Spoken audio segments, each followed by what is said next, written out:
After my last video talking about the stats that I had gotten from Stardew Valley in spring, I wanted to continue and showcase some stats after summer as well. I ended spring with a few goals that I wanted to get done over summer, and I had also recorded my first piece of data for a few things that I was interested in learning over the course of my time playing. The summer of year 1 is generally where I think the main play patterns of Stardew Valley actually start to come together. So, while in spring there was a much larger emphasis on kind of just gathering basic materials and trying to give myself access to as many resources as possible, summer was spent more on organizing, farming, and really trying to put together a strong backbone for the rest of the playthrough. I'm going to start by going over my goals for the summer and whether or not I met them to really show what I mean by this.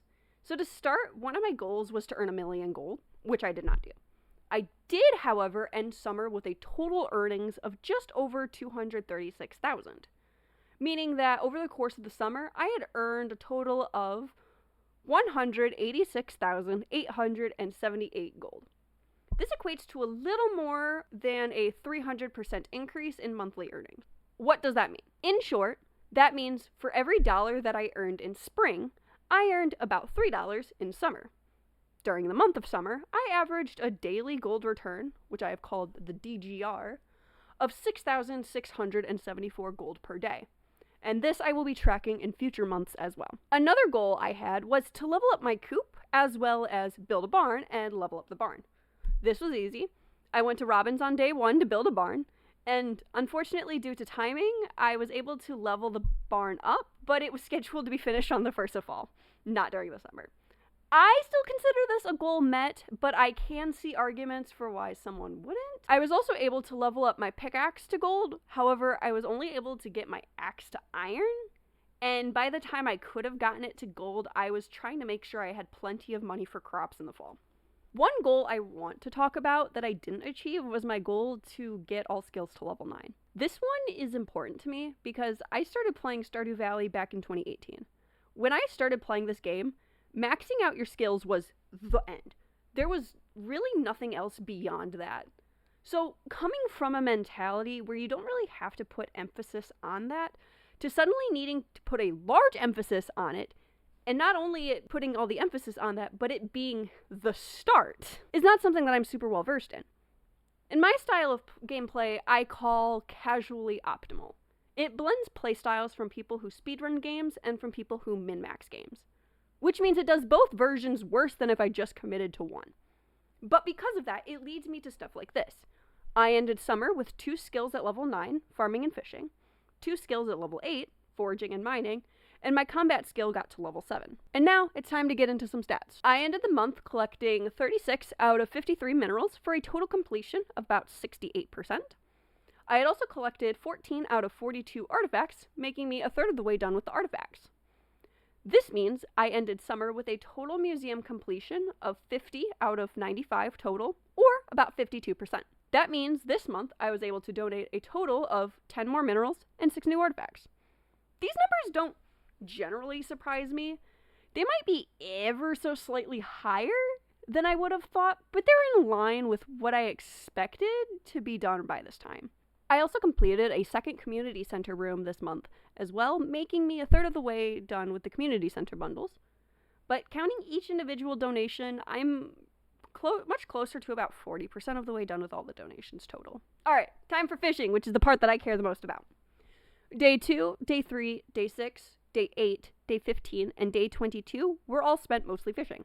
That means I spent 6 days fishing this month compared to last month's 9 days fishing. This doesn't surprise me too much. In fact, I was actually surprised that it was that many days. When you're playing Stardew Valley, it really does feel like less time than it actually is. But I ended the month with a total of 267 fish caught, which means over the month I caught 98 fish.